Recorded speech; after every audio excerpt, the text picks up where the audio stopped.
parece que los últimos en filmar en Churubusco fueron Héctor Bonilla. La última cinta que filmó ahí fue 719, ¿se acuerdan?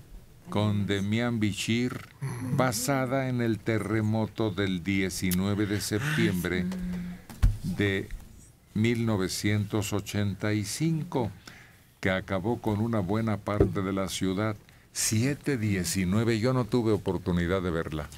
No te perdiste de absolutamente nada. Qué lástima, porque Héctor Bonilla y Demián Bichir son buenas cartas cinematográficas, pero en fin, es que resulta que los Churubusco están cerrados. Sí. Los foros de los estudios, gran sede de la cinematografía nacional, por tiempo indefinido, sufrieron daños por el terremoto el pasado martes. El Estado preocupa a la comunidad artística que reconoce a los Churubusco como cuna del cine mexicano. Ahí se filmaron películas como ATM y A Toda Máquina, dos de mis películas favoritas, que no tienen desperdicio y que permitieron que los actores realmente se posesionaran de su rol. Pero es ATM, ¿y qué te ha dado esa mujer? Ah, vaya, sí. ¿Por qué ATM es A Toda Máquina? Sí, es cierto, es lo mismo. Y se usaba mucho en los exteriores dentro de los propios estudios para simular calles. O sea, uno veía comercios ahí, pero claramente eran las oficinas del estudio, ¿no?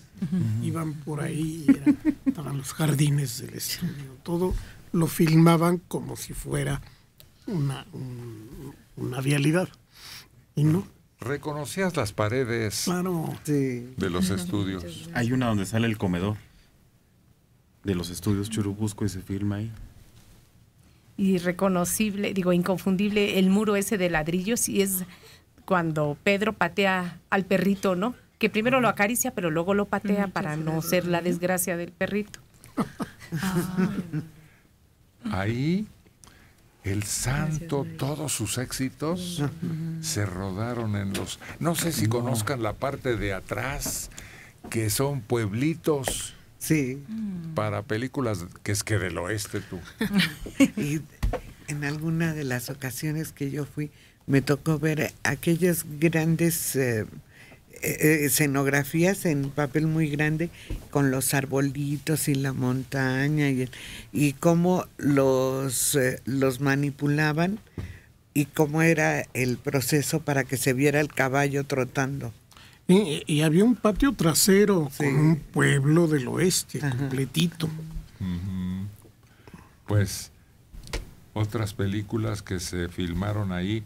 Hollywood llegó a México y pidió esos estudios para Dunas, El Vengador del Futuro y La Leyenda del Zorro. No, Dunas no la vi, pero El Vengador del Futuro aparece cuando era flamante una estación del metro. Sí, la de Insurgentes, la glorieta de Insurgentes. Sí, y la del Zorro, pues naturalmente que también había muchos actores mexicanos que participaron. Y Dunas es una película que se volvió de culto, no tuvo éxito, pero ahora es de culto, es la última película de Dino de Laurentiis. ¿Por qué tú? Es sensacional, es un planeta raro donde pelean contra unos gusanos. Es desértico. Sí, completamente. Desértico. Y creo que se filmó en Sonora y por eso se vino aquí a postproducir. Es que hay que entender que los laboratorios Churubusco no solo se filman las películas, lo que se cayó son los laboratorios de sonido. Estudios. Son... ¿No? Estudios. Porque los laboratorios Churubusco son los médicos, ¿no? Laboratorios de sonido. Esos andan en otra tarea. Porque no se graba el sonido, se mezcla. Hay ahí un museo, ¿te acuerdas? Yo no sé si todavía esté, pero sí. Aparatos viejos. Sí, proyectores, todo lo que se utilizaba, yo no sé si todavía se mantenga. Lo renovaron, tienen equipo de última generación. Hoy, se hacen muchas películas interesantes, buenas, sobre todo de caricatura y animaciones. Tenía cines Y mucha gente se Salas. iba porque los espacios con pasto servían para día de campo. Llevaban su canasta con tacos y se metían, no había restricción. Así es. Esa de Duna la iba a dirigir Alejandro Jodorowsky, pero empezó a pedir tanto y a hacerlo tan imposible que optaron por otro y trajeron un norteamericano muy conocido. Qué bueno.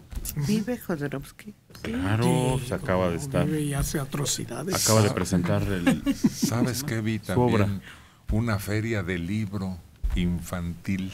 Pero eso es en el Centro Nacional de las Artes. Sí, ya cuando llegaron esas anexiones, Sí. hubo mucha actividad Pasiones, sí. cultural. Hasta un cine fueron a poner ahora ahí, que es ahora espantoso porque está como abandonado. No sé qué le pasó. Pedro Armendáriz, que estaba hasta el fondo del lote. Ajá, y lo hicieron una cadena, pero no sé si han ido, está muy Muy fea. solo, pero es que son terrenos No. que caminando no los recorren. Un parque, es un parque.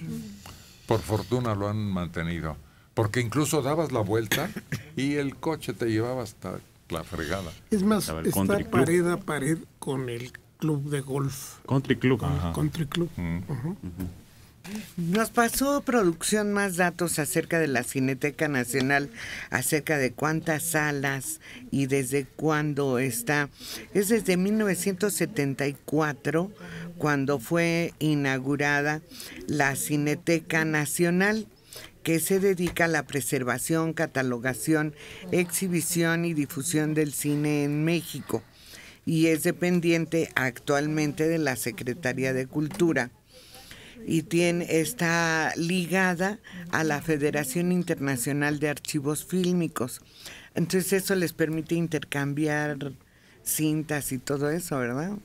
Sí, y hay que señalar que se tomó parte de los estudios Churubusco para hacer ahí la primera cineteca, Fernando de Fuentes. Se La llamaba. que se quemó. La que se quemó por un descuido imperdonable, desde luego, y de el cual no se le dio la disciplina necesaria. ¿Por qué? Porque dependía de la hermana del presidente. Y de ahí se pasó a su actual ubicación, Sí. que era terreno de la Sociedad General de Autores y Compositores, que cedió esos auditorios y ese gran terreno a la Cineteca, cosa que se le reclamó mucho al entonces presidente de esta Sociedad de Autores y Compositores. Pero ni modo, el caso es que ahí es donde está la Cineteca ahora, que ya no lleva el nombre de Fernando de Fuentes. No, en esa época tenía 3 salas. La más grande era la que llevaba el nombre de Fernando de Tienes Fuentes, razón. que tenía capacidad para 590 espectadores y un área de bóvedas para la preservación de los acervos. Y solo este recinto acogió al público cinéfilo, que solo contaba con un circuito muy pequeño de cineclubes que funcionaban en diferentes lugares de la ciudad.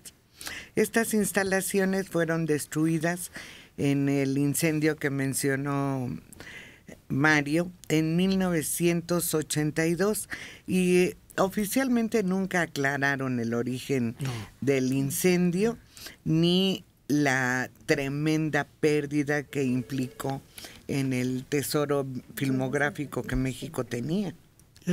Es irreparable la pérdida. Y ya después se tuvo que organizar un patronato y recibir apoyos de otros como los compositores para recuperar la cineteca, pero sí se perdió una gran cantidad de cintas que formaban parte no solo de la historia del cine, sino del país. Así es.